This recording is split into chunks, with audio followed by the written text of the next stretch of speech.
तर नमस्कार मित्रांनो, आत्ता खिद्रापूर या ठिकाणी आहे आपण आणि आपली बहीण काही तर माहिती सांगेल खिद्रापूरविषयी.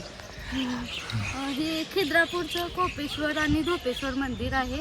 ह्याची आख्यायिका अशी आहे की दक्ष राजाने यज्ञ केला होता. त्या यज्ञास शिव आणि पार्वती यांस आमंत्रण दिले नव्हते. तर पार्वती पित्याच्या ठिकाणी काहीतरी शुभ कार्य आहे म्हणून ती पार्वती आली. तर तिथं महादेवाचा अपमान दक्ष राजाकडून झाला.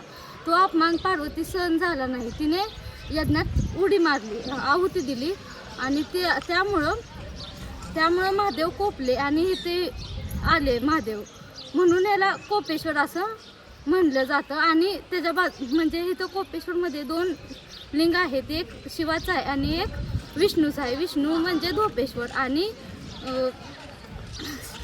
महादेवाचं एक आहे कोपेश्वर म्हणून आहे. हे मंदिर कृष्णाकाठी पुढे येथे आहे, तालुका शिरोळ, जिल्हा कोल्हापूर. आणखी एक वैशिष्ट्य म्हणजे या मंदिरात नंदी नाही. महादेवाच्या प्रत्येक मंदिरात नंदी असतो, पण या मंदिरात नंदी नाही आहे. कारण नंदी पार्वतीला यज्ञाच्या ठिकाणी घेऊन गेला होता. त्याच ठिकाणी नंदी महादेवाची वाट पाहत थांबलेला आहे. हे ठिकाण वेल्लूरमध्ये आहे.